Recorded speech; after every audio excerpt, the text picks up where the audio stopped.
de infectologia da medicina, e também agora é o coordenador docente da Linfecto. Pode ficar à vontade, Gustavo.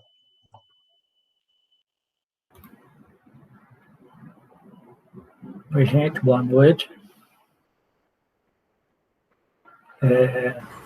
Já fui apresentado aí. Então, nós vamos falar um pouco hoje, né, uma aula introdutória, né, a gente falar um pouquinho da prevenção de HIV/AIDS no contexto aí da prevenção combinada, né, das múltiplas estratégias possíveis, né.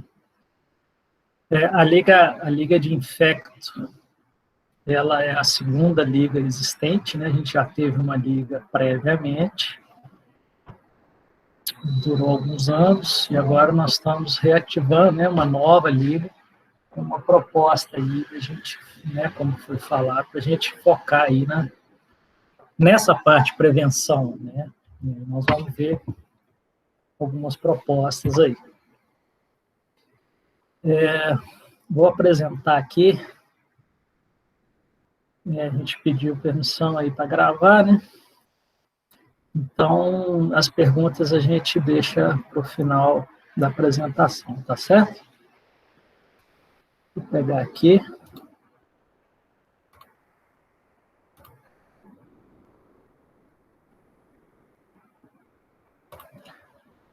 Começar a apresentar aí. Já estão vendo aí, gente? Sim. Bom, então, eu sou Gustavo Rocha, né, professor de infectologia da UFSJ, em Divinópolis, e uma aula mais geral sobre a prevenção combinada, que requer o que são as intervenções biomédicas, comportamentais e estruturais para prevenir e combater a epidemia de HIV/AIDS no mundo. Alguns links que eu recomendo. O próprio CDC tem material interessante sobre isso, né, prevenção. O site da UNAIDS, que é o órgão das Nações Unidas para o combate à AIDS, é bem legal, tem muita coisa de campanha publicitária e de informes epidemiológicos mundiais. Até trouxe algumas coisas aqui para essa apresentação. Eu sempre consulto anualmente, tem um relatório bem legal. Portal do Ministério da Saúde, que hoje o departamento, né, o antigo programa de AIDS, hoje é o Departamento de Doenças de Condições Crônicas e Infecções Sexualmente Transmissíveis, né, a sigla é DCCI, mas o site é aids.gov.br. Tá, só, desculpa te interromper, a tela não está em full screen.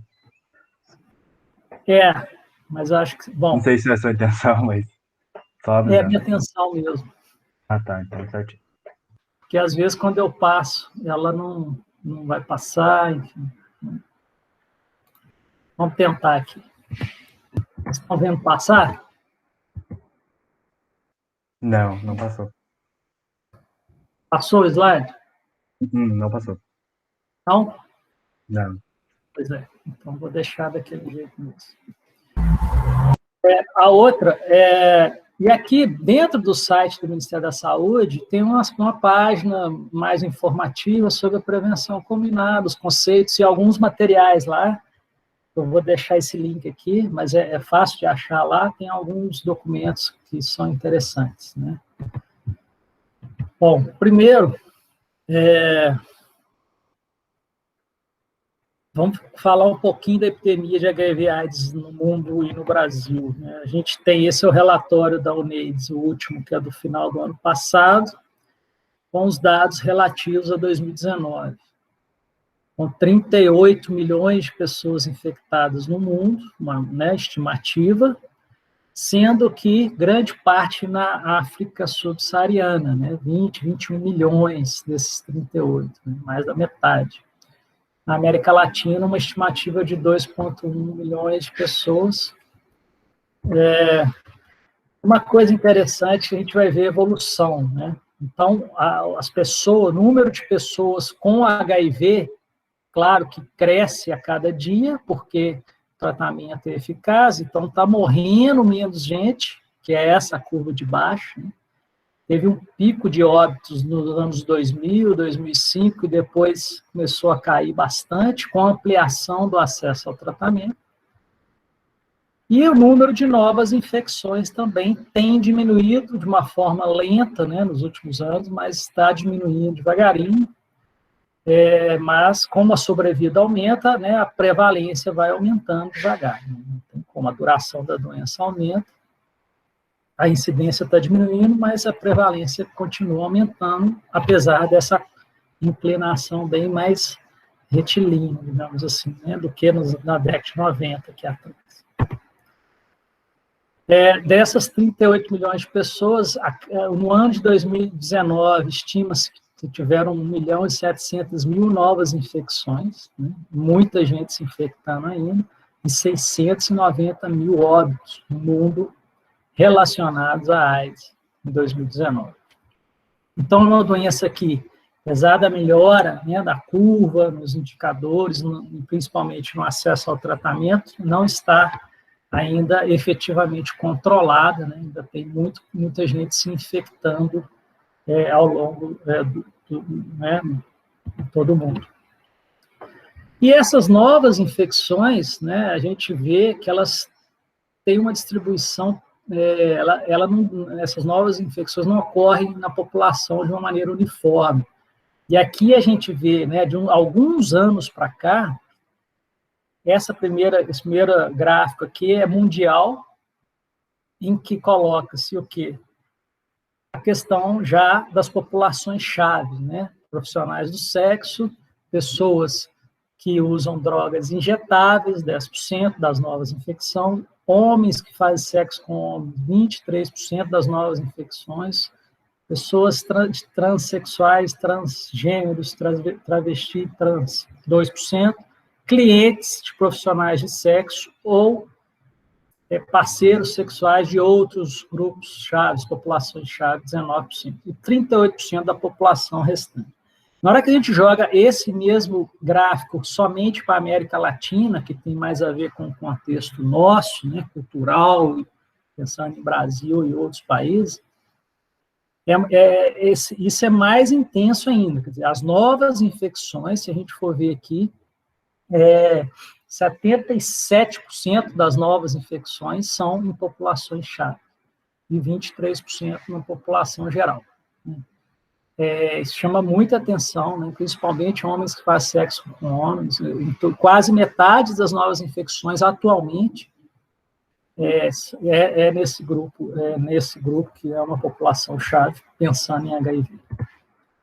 Para vocês terem uma ideia, alguns estudos, isso também do relatório da UNAIDS, né, aqui da América Latina, mas a maioria dos estudos no Brasil, em relação à prevalência do HIV nessas populações. Enquanto na população geral está em torno de 0,4%, 0,5%, profissionais do sexo é maior, 3 vezes maior, e aí nós vamos em HSH 12,6%, chegando até 15%, 18%, e transexuais 22,2%, uma coisa absurda a prevalência estimada, que são estudos difíceis de serem conduzidos, mas essas são as estimativas oficiais, mundialmente falando, esse é o dado da América Latina. O Brasil, segundo... tem um relatório de monitoramento clínico, que está esse link aí, o Ministério publica, o departamento, tem publicado esse relatório anualmente, é bem interessante. Então, estima-se que tenha mais ou menos 920 mil pessoas infectadas no Brasil, e é uma epidemia considerada concentrada. Eu já entrei um pouco nessa ideia das populações-chave. O que é uma epidemia concentrada? Que é a população geral. E aí, o PROX que a gente tem são gestantes, né, que fazem HIV de forma mais sistemática, menos de 1% de prevalência na população geral e mais de 5% de prevalência em populações-chave, que são o que os estudos mostram. Então, isso é uma epidemia concentrada. Concentrada em quê? Em populações-chave. Então, isso é uma definição da Organização Mundial de Saúde, que vem desde o início dos anos 2000, tá, gente? Depois com atualizações dessas definições. E o Brasil, a semelhança de outros países da América Latina, dos Estados Unidos e alguns países da Europa, considerado um país de epidemia concentrada, diferente lá na África, né, que vários países são considerados de epidemia generalizada, quando tem mais de 5% da população geral. E aí nós temos a cascata do cuidado contínuo do HIV. Isso aqui também são estimativas do Ministério da Saúde, nesse mesmo relatório, dessas 920 mil pessoas que se estima-se que estejam infectadas, 89% foram diagnosticadas. Dessas diagnosticadas, 821 mil diagnosticadas, 772 mil vinculadas ao serviço, 682 mil retidas no serviço, 634 mil em tratamento antirretroviral e 597 mil com carga viral baixa controlada, né? O indicador é menor que 1.000 aqui, não é indetectável, mas é a carga viral baixa. Isso é questão de transmissibilidade. Né? Então, quanto mais eu detecto as pessoas, e quanto mais eu trato essas pessoas e mantenho elas controladas, menor número de novas infecções teremos, né? Se todo mundo que tivesse HIV estivesse tratando, né, 100%, estivesse tratando e com carga viral baixinha, a gente controlaria a epidemia. Então, tratamento, já de cara, é importante entender que tratamento faz parte de prevenção do HIV. Bom, então vamos falar de prevenção combinada, né, esse conceito, que é relativamente recente, apesar da gente já trabalhar com essa questão há alguns anos. Né? Então, essa é a mandala da prevenção, que é um diagrama bastante interessante. Vamos de dentro para fora, né? Prevenção combinada. Olha a primeira coisa que parece, populações chaves e prioritárias, que a gente já falou, vou voltar nisso aqui ainda, né? Então, o foco da prevenção combinada vão ser as populações chaves mesmo. E aí tem várias estratégias que a gente coloca aqui. Então, vamos começar daqui, né? Diagnosticar e tratar as pessoas com ISTs e hepatites virais. Doença ulcerativa, sífilis, o cancro, né? O próprio HPV, as doenças com corrimento uretral, elas aumentam o risco de transmissão do HIV. Usar preservativo masculino em gel, tratar todas as pessoas vivendo com HIV/AIDS como prevenção, testagem, né, regular para HIV, outras ISTs, hepatites virais.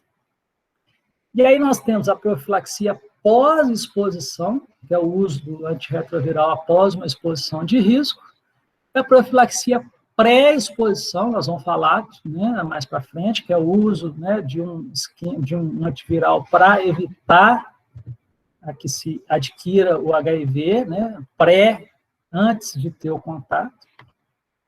Prevenir transmissão vertical, né, tratando adequadamente a mãe e o recém-nascido no périparto. Imunizar para hepatite B e HPV. E a redução de danos, vou falar um pouquinho da redução de danos, que é a questão de evitar aí, né, o compartilhamento de seringas e o próprio uso de preservativo tem a ver com isso. E mais externo, o que nós temos? Nós temos os marcos legais e outros aspectos estruturais.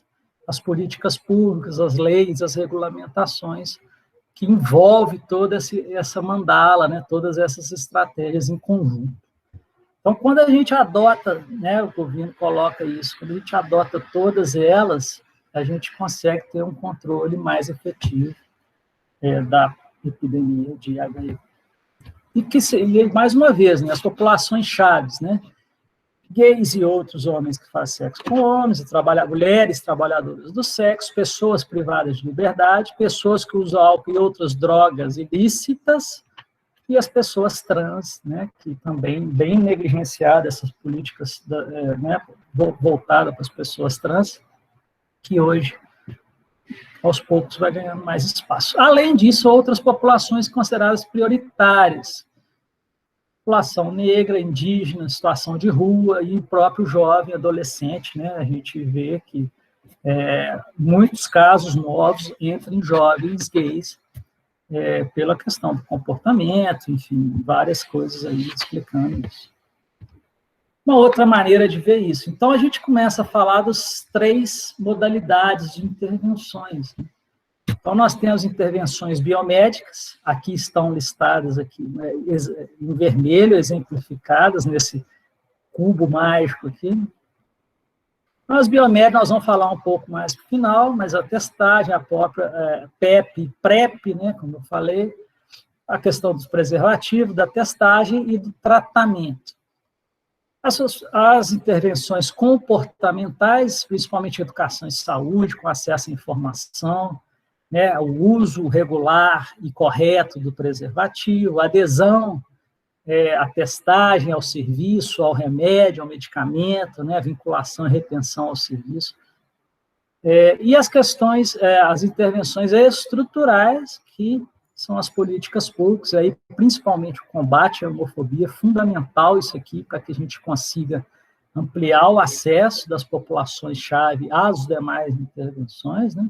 Defesa de direitos humanos, a questão do nome social, que é uma conquista relativamente recente, o que ajuda no acesso, né, ao serviço e às outras intervenções.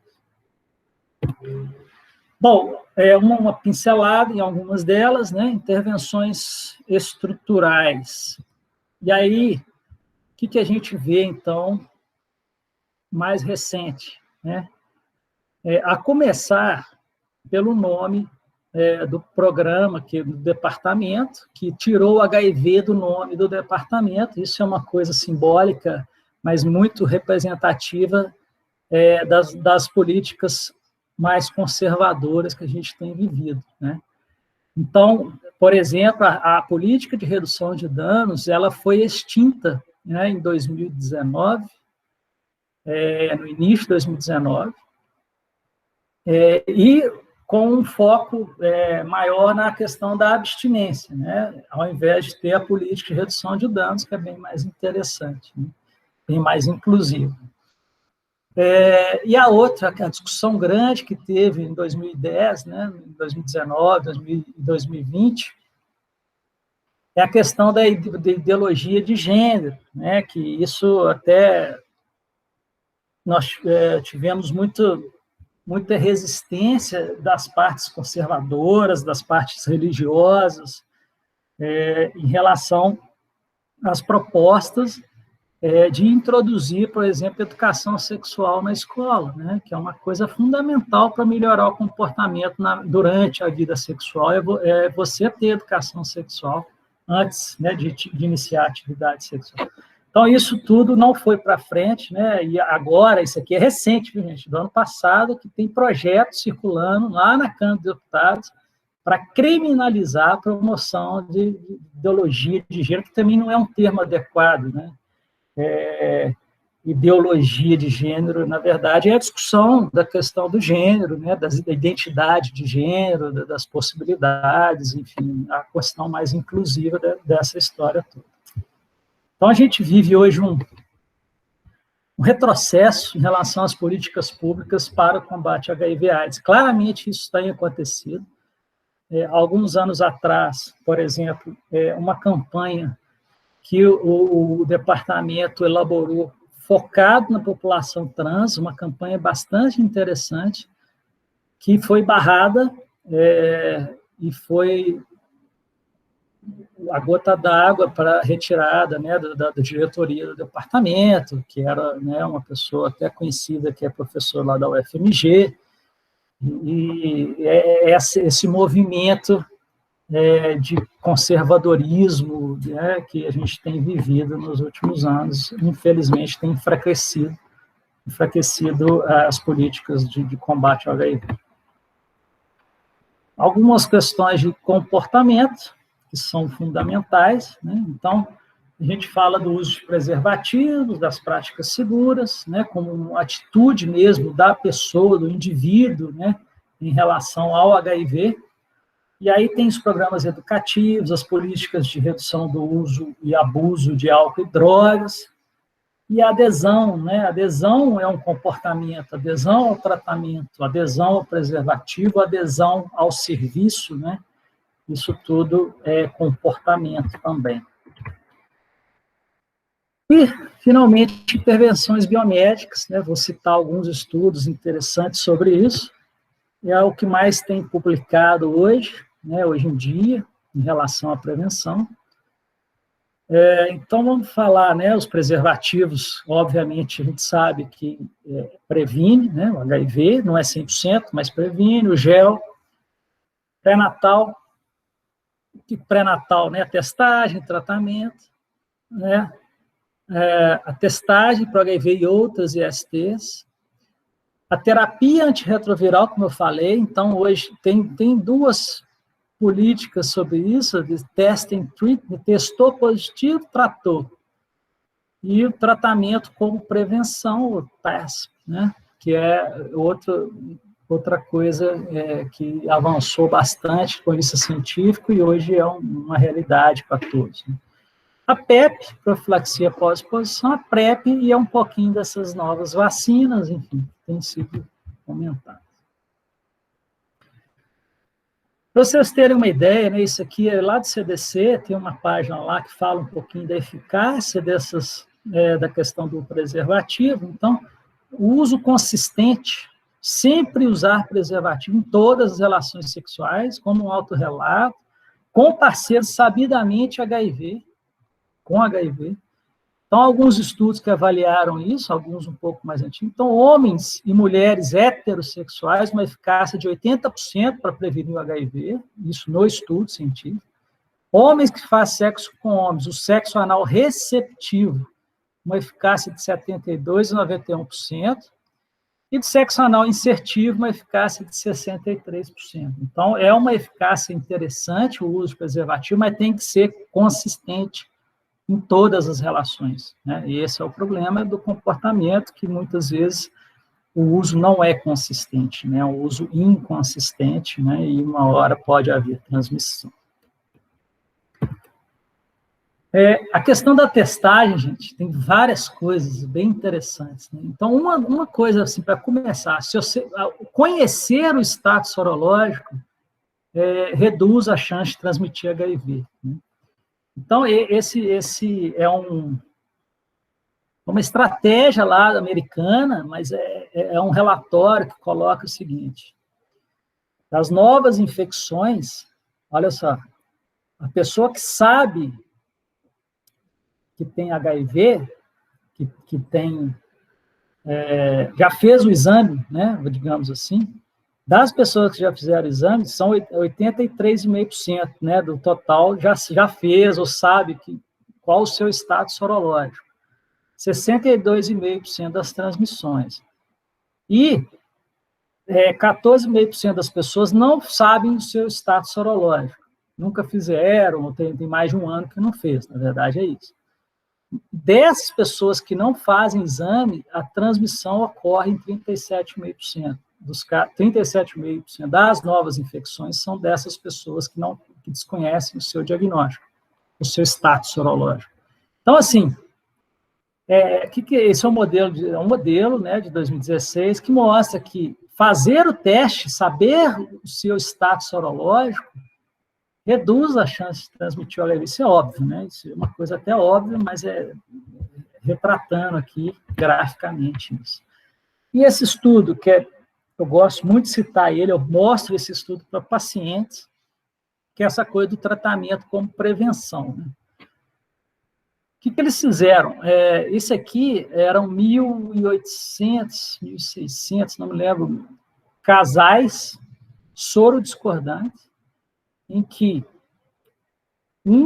casais, homens, 2 homens, um parceiro é positivo, o outro é negativo. O parceiro positivo com carga viral menor que 200, ou seja, tratando e bem controlado, analisando 77 mil atos sexuais desprotegidos, não teve nenhuma transmissão vinculada. Então, o indivíduo que está tratando e está bem controlado, ele não transmite HIV. É isso que esse estudo mostrou, né? E é bem robusto esse resultado. Nos parceiros negativos, que não tinham HIV, 15 pegaram HIV ao longo do acompanhamento. E aí foram ver, eram HIV que eram não ligados ao parceiro positivo, pegaram de outro parceiro, né, que não o parceiro que estava em tratamento do estudo. Então, esse estudo foi publicado aí. Na verdade, isso aqui é até uma apresentação de congresso, mas é de 2018, foi publicado em 2018 e tal, que é bem ilustrativo dessa coisa do tratamento como prevenção, né? E o Brasil já adotou isso, né? Essa questão do indetectável é igual a intransmissível. Isso aqui é da Sociedade Internacional de AIDS, que organiza lá o congresso, né, bianual de AIDS. Então, a pessoa que tem HIV e tem carga viral indetectável não transmite o vírus para os seus parceiros. Eu falo isso hoje com os pacientes, mas de uma forma assim, bem enfática, na questão da adesão é fundamental, e da questão de que ele pode não transmitir, mas ele pode pegar, né? Ele pode pegar um vírus resistente, ele pode pegar outras infecções, né? Então, o preservativo ainda deve ser usado de qualquer forma. Mas isso aqui é um dado bastante interessante que hoje a ciência já mostrou que o paciente indetectável ele não transmite. E a coisa do testar e tratar, né? Que é um pouco daquilo que eu falei também, né, naquele outro gráfico. Então, o que esse gráfico mostra? Né? À medida que eu vou caminhando para a direita, que é as pessoas que são testadas, que estão em acompanhamento, começam a tratar, estão tratando e suprimidas. Eu vou reduzindo a chance de transmissão. É isso, né? Então, as pessoas que não se testam, a maioria das transmissões estão aqui, ou que já se testaram, mas que não estão em acompanhamento médico, né? Ou negligenciaram, ou enfim. Agora, as pessoas que estão tratando, mesmo não estando com carga viral indetectável, elas já reduzem a transmissão, e quem está com carga viral indetectável não transmite mais, né? É isso que esse gráfico e esse artigo do CDC coloca, que é bem interessante também essa comparação. Bom, sobre a PrEP, profilaxia pré-exposição, né? Isso aqui hoje é o Truvada, é o nome comercial do medicamento, que é a combinação de tenofovir entre citabina, né? Aqui é a caixinha original do Truvada, né? Então, esse medicamento são 2 antirretrovirais, inibidores da transcriptase reversa, análogos de nucleotídeo tenofovir. Que os estudos em profilaxia pré-exposição, que publicados e que foram usados para aprovação desse tratamento, usaram este medicamento, essa combinação, numa dose fixa combinada. Então, o Ministério da Saúde hoje, né, ele foi aprovado na Anvisa em 2017, lá no FDA americano em 2012. Aqui, ó, incorporou e está dispensando. Aí o frasquinho que o Ministério dispensa é diferente, mas é do mesmo, é importado desse laboratório, e ele é embalado aqui e tal, e dispensado. Então, hoje já tem no Brasil alguns serviços de PrEP, em que o usuário, né, não é paciente, né, a pessoa não tem HIV, vai tomar um comprimido todo dia, de uso contínuo, para reduzir o risco de pegar o HIV.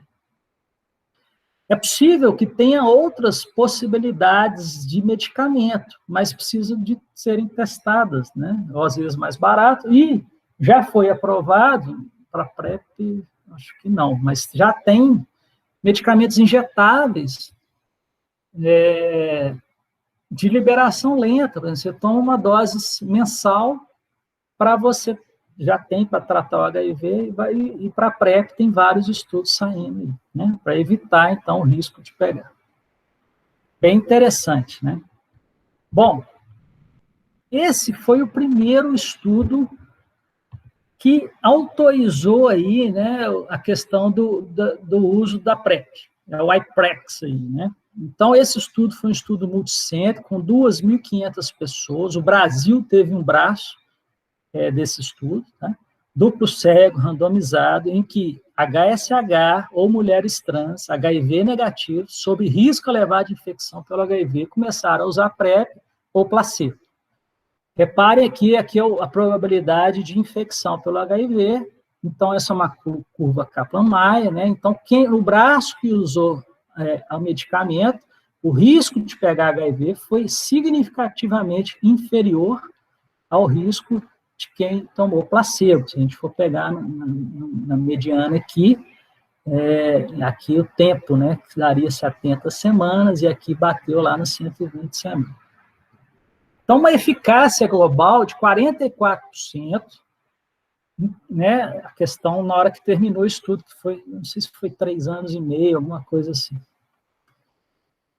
44% é uma eficácia não tão boa, pensando em estratégia de prevenção, mas é uma eficácia considerável, significativa. Então, a partir desse estudo, a PrEP foi incorporada. E aí eles foram avaliar, todos os pacientes receberam aconselhamento, não houve diferença de práticas sexuais entre os braços, ou redução de comportamento, ou IST, ou a questão do uso de outras pílulas e tal. Então, não tem evidente compensação de risco. Ou seja, realmente, essa redução de 44% de eficácia aqui se deve ao medicamento. Foi isso que a conclusão do estudo chegou. Mas, depois foram avaliar isso aqui, nas pessoas que usavam regularmente, essa eficácia foi bem maior, né? Que é o que esse gráfico mostra. Saíram depois do IPREX, né, outros estudos com PrEP.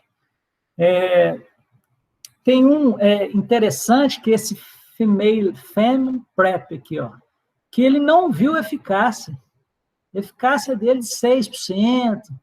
Mas, por que não teve eficácia? Porque a adesão ao medicamento nesse estudo foi muito baixa, mulheres lá na África, tá?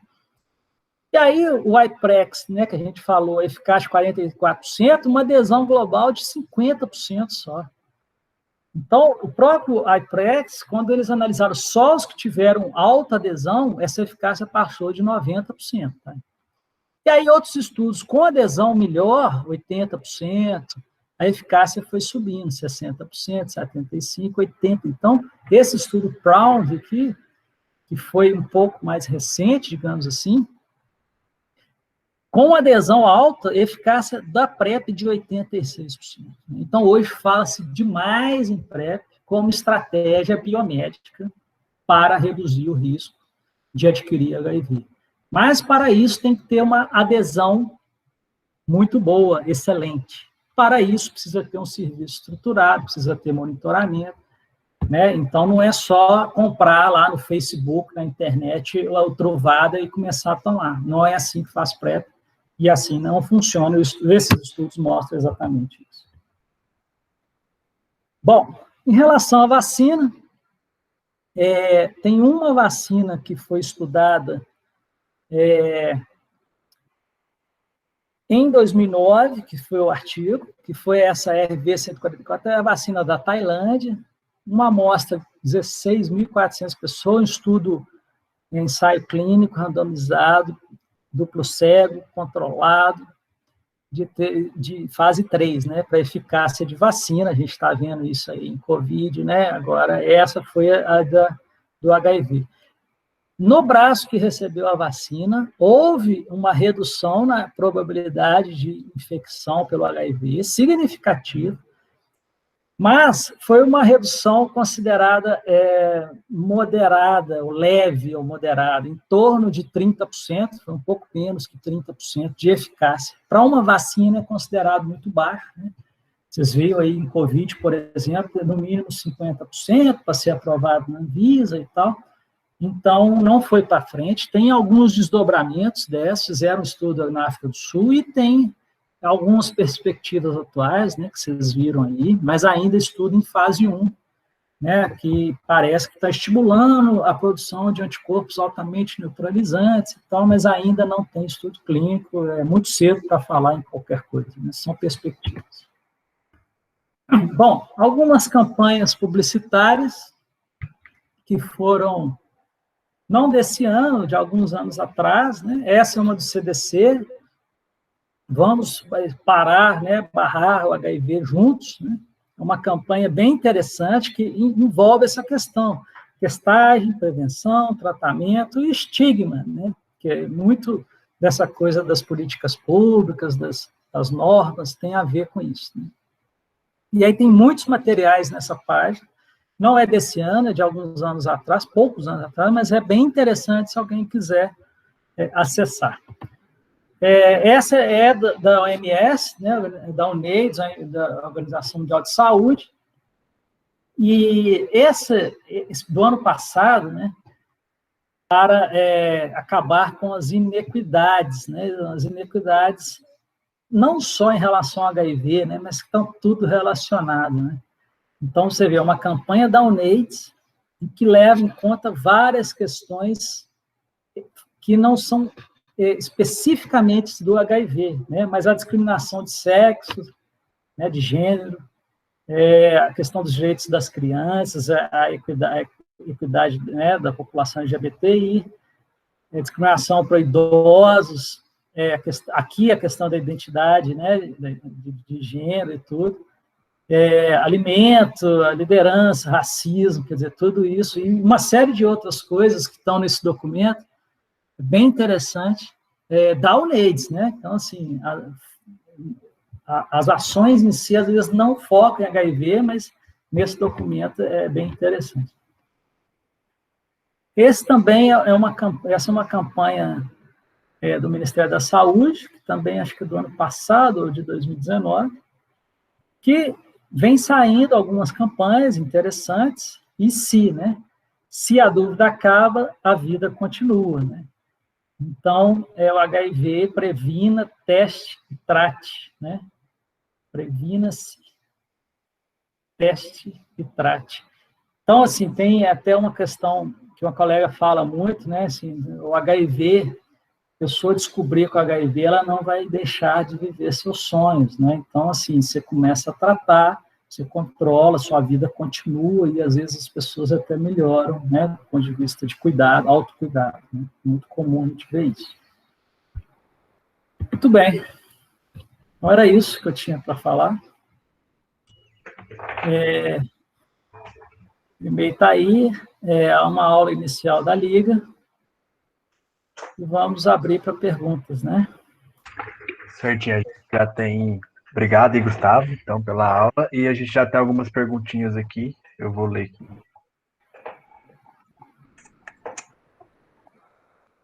O Bruno perguntou, acho que foi em relação ao início da aula lá, que você está falando de prevalência em algumas populações, ele perguntou como foi analisada a sobreposição das populações chaves, tipo, transgêneros, homens que fazem sexo com homens e que usam droga. Como foi avaliada a prevalência? Como foi avaliada essa sobreposição nesses grupos específicos? Sobreposição? Pessoa que entra em mais de um grupo. Isso. Isso aí...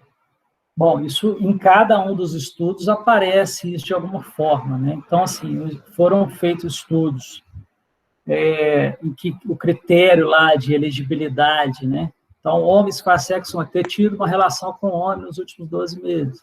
Aí entra, pode ser usuário de droga, né? Tem usuário de droga, tem... Mas se era trans, ele não entrava nesse estudo, não estava no estudo de trans. Que aí é um RDS, é uma outra história, a maneira de recrutar esses pacientes. É uma amostragem em rede, que uma pessoa que participa convida a outra e tal. Então, assim, essa questão está falando aí da interseção de grupos, né? Isso acontece, né? Profissionais do sexo, homens fazem o que é profissional do sexo. Isso apareceu nesses estudos, né? Mas falar em prevalência específica de cada subgrupo desse, não temos, né? Temos uma prevalência geral. Não sei se é isso a resposta, mas... Respondeu, Bruno? Se quiser abrir o microfone aí para falar também. Respondeu, obrigado, Gustavo. Beleza. Mandaram uma pergunta para o Pedro aqui. Por que vacina de HPV faz parte da prevenção de HIV? Então, a pessoa, quando tem uma doença pelo HPV, e aí é verruga, né? Basicamente é verruga, ou o câncer, né? A pessoa que tem uma lesão na genitália, ela aumenta o risco de transmitir e de pegar o HIV. Na HPV, assim, é óbvio que uma doença ulcerativa, esse risco é maior, né? Uma úlcera de sífilis primária ou um cancro, né? Mas o próprio HPV, imagina uma lesão, né, verrucosa, em que tem uma relação sexual com a lesão, aumenta muito o risco dela sangrar, e aí aumenta o risco de transmissão do HIV. Então, o jovem que vacina e não diminui a chance dele, não desenvolve verruga, esse jovem vai diminuir a chance de pegar e de transmitir o HIV. Aí também, acho que é da mesma pessoa, ele perguntou também explicar um pouquinho melhor do tratamento como prevenção, né? Esse papel do tratamento na prevenção. E também o que difere esse tratamento da PrEP. Acho que você já tinha explicado, já explicou um pouquinho também. Né? O tratamento como prevenção é aquilo que eu falei, a pessoa que tem HIV e está tratando, e quando ela controla o vírus fica indetectável no sangue, essa pessoa não transmite o HIV. A PrEP é para a pessoa que não tem HIV tomar um medicamento, um antiviral, para ela não pegar o HIV. Então, são os dois sentidos diferentes, né? O tratamento como prevenção é a pessoa que tem HIV que faz o tratamento para ela não adoecer, para ela não transmitir. E a PrEP é a pessoa que não tem HIV que toma o medicamento para ela diminuir o risco, a chance dela pegar o HIV. É isso, né? O tratamento é diferente também, mas são antivirais, né? Mas é um pouquinho diferente aí. Pessoal, o link do formulário já está aberto. Vou continuar as perguntas aqui. O Flávio perguntou qual que é a frequência de efeitos colaterais de indivíduos em uso de Truvada. Olha, são medicamentos seguros, né? Assim, a maioria desses efeitos são efeitos leves, né? Um dos artigos coloca aqui, ó, o artigo do IPREX está aqui na tela. Ele coloca isso aqui, ó. Mais náusea nas semanas 1 a 4, no grupo que tomou medicação. Foi significativo. Assim, não é muito frequente, né? Mas geralmente são efeitos leves, que não causam maior complicação, né? Não precisa interromper, não precisa internar, alguma coisa assim, fazer alguma intervenção.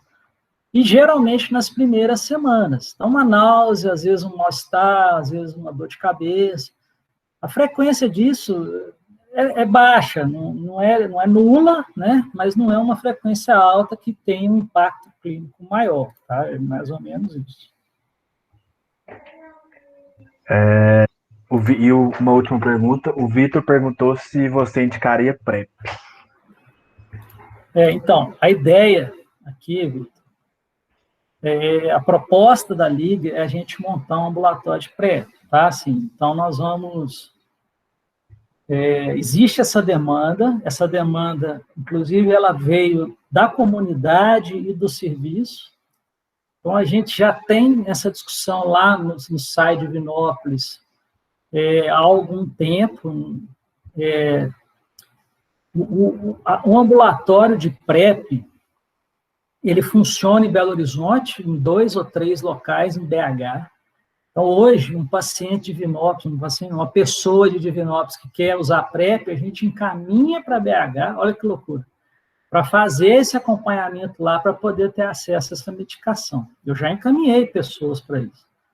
Só que é uma logística, né? O ambulatório de PrEP, a pessoa tem que consultar de 3 em 3 meses.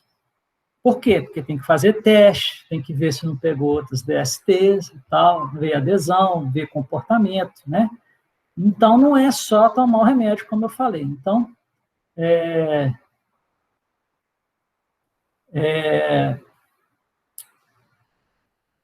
eu indicaria nessas condições. É isso que eu quero, né? Não é simplesmente faça uma receita, toma esse remédio pro resto da vida e pronto. Não é isso, né?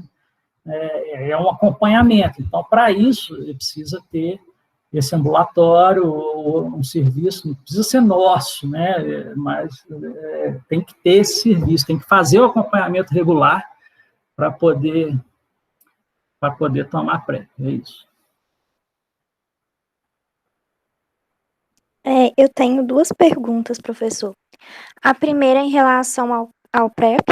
Se, por exemplo, com o uso contínuo dele, principalmente essa questão talvez da automedicação, né, das pessoas, se não pode ocorrer mutações virais ou uma certa resistência do vírus pelo medicamento futuramente, isso chegue a ser prejudicial de certa forma. E a outra pergunta também é mais sobre a questão, por exemplo, da vacina. Se com a chegada da vacina as pessoas não vão ficar um pouco assim desleixadas, se o governo não vai ter que reforçar essas questões da prevenção, pelo fato das pessoas pensarem, agora tem uma vacina, eu não preciso mais me prevenir. Vamos começar por trás, né, assim, pelo final. A vacina, a gente não tem ainda, né? Essa da Tailândia não tem, e vamos ver a nova. Depende da eficácia dela, né? Se for uma vacina 99% eficaz, vai ser a estratégia única. Tomou a vacina, ficou protegido, né? E aí as outras questões, o que vai ocorrer, o que está ocorrendo com a PrEP, é o aumento das outras ISTs, né? Aumenta até surtos de hepatite C, por exemplo, transmissão sexual, gonorreia, sífilis, vai tudo aumentar de novo por conta, tem aumentado nas pessoas que têm usado PrEP e vão aumentar. Então, a vacina, se tiver uma eficácia intermediária, mesmo que seja mais alta, mas não acima, sei lá, de 90%, vamos falar assim, ela vai ser mais uma estratégia biomédica de prevenção e vai entrar nessa mandala aí. Né? Então, é difícil, o que você está falando é verdade, e é o que está acontecendo na PrEP. As pessoas, por exemplo, começam a tomar PrEP, começam a tomar o Truvada e param de usar camisinha. E aí o risco até aumenta, porque a camisinha é até mais eficaz, né? Assim, é uma eficácia alta, então isso acontece mesmo. A sua outra pergunta, assim, a questão da resistência. Isso é um medo, é um temor em que os estudos mostram que não é um problema se a pessoa toma direito. O problema é a pessoa tomar errado e não se testar, né? Esse é o que é o problema, porque se a pessoa pega o HIV e ela está acompanhando o ambulatório, e você detecta essa infecção rapidamente, você suspende a PrEP e começa o coquetel, a terapia combinada, né? E aí você evita que essa resistência apareça, né? Agora, a pessoa que está tomando o remédio, a revelia, e não está se testando, se ela pegou ali o HIV no meio do caminho, ela pode... Com certeza, esse vírus dela, se ela se infectou e continua só na PrEP, o vírus, em alguns meses, ele está resistente a esses 2 remédios. Né? E aí essa pessoa vai ter um problema para tratar, vai ter que fazer um esquema diferente e mais complexo para ela. Isso é um risco da automedicação e a falta da testagem durante o uso da PrEP, que você está falando. Agora, existia um medo da pessoa que toma, mesmo que toma certinho, pegar um HIV mais resistente, né, aumentar a resistência. Isso meio que está caindo, tá? Os estudos estão mostrando que não, a pessoa que trata, você viu lá a eficácia da PrEP em quem trata regularmente, é acima de 80%. Então, pode ter um ou outro caso, mas são coisas bem pontuais, né? Não é um problema de saúde pública, né, digamos assim. Tá? Entendeu, Yasmin? Sim, muito obrigada, professor. Beleza. Pedro levantou a mão, você quer fazer alguma pergunta, Pedro? Quero. Professor, a PrEP ela seria interessante apenas para as populações-chave? Ou, por exemplo, uma pessoa heterossexual que queira fazer o uso da PrEP. E quanto isso é indicativo, qual que é a relação custo-benefício disso? Olha, Pedro, isso aí é o seguinte, existe um protocolo do Ministério, né, em que ele coloca populações-chave ou casais soro-discordantes, né? Então, um casal soro-discordante já está contemplado no protocolo do Ministério, em que uma pessoa tem, a outra não, e aí quem não tem, às vezes, que eu falei, se a pessoa que tem HIV está tratando, está controlado, não transmite, então a rigor nem precisa tomar, né? Mas às vezes tem algumas dificuldades aí na questão da adesão ou no comportamento de um ou outro parceiro, então aí toma PrEP. Então, isso já está contemplado lá, é uma possibilidade. Quer engravidar e está com medo, né, de ter transmissão, então, isso aí está previsto. Agora, o hétero cis aí, né, igual colocou, não está previsto em protocolo hoje no Brasil, mas é possível, mas isso depende de uma avaliação de comportamento mesmo da pessoa, né, assim. Vamos pensar assim, a pessoa que tem múltiplos parceiros, que tem problema no uso de preservativo, então seria indicado, sim, com certeza, tá? Mas não está previsto o protocolo. Então, a rigor, no Brasil, nós nem podemos prescrever PrEP para hétero cis, igual foi colocado, tá? Beleza, então, professor, obrigado. A última aqui, o Flávio perguntou qual a sua opinião sobre a circuncisão médica masculina voluntária para reduzir o risco de transmissão do HIV em HSH? Olha, eu até ia pôr algumas coisas de estudo de circuncisão, sabe? Então, circuncisão é uma estratégia interessante, mas ela se provou ser eficaz, entre aspas, aí vamos pôr aí uns 30% de eficácia, em países de epidemia generalizada, na África, né? Então, o adolescente lá que fez circuncisão, tem muita gente infectada no país dele, né? E ele diminui o risco dessa pessoa pegar o HIV. Então, a circuncisão diminui o risco de pegar o HIV. Tá? E aí, a questão da HSH ainda não está muito clara, essa questão em países, talvez, né, no Brasil, epidemia concentrada, uma prevalência maior entre HSH.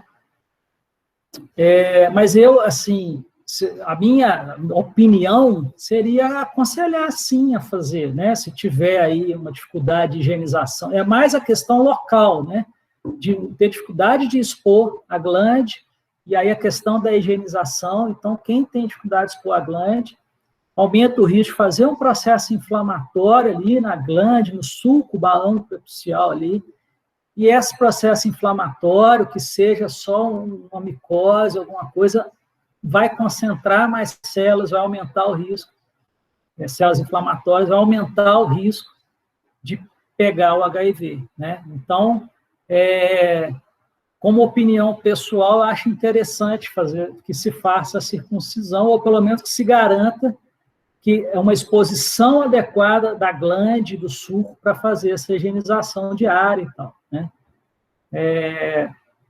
Mas a gente não tem evidência para isso, sabe? Assim, hoje, falando, talvez aí perspectivas aí, mas o que tem de evidência de benefício mesmo é lá na África, como política pública, tá, gente? Então, isso lá na África já está recomendado em alguns países e tal, como política pública.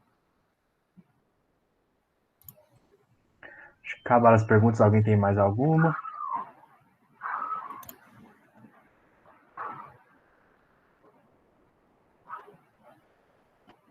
É isso mesmo. Obrigado outra vez, Gustavo, por essa aula. O pessoal da Liga aí quer falar alguma coisa? Os outros integrantes? Só agradecer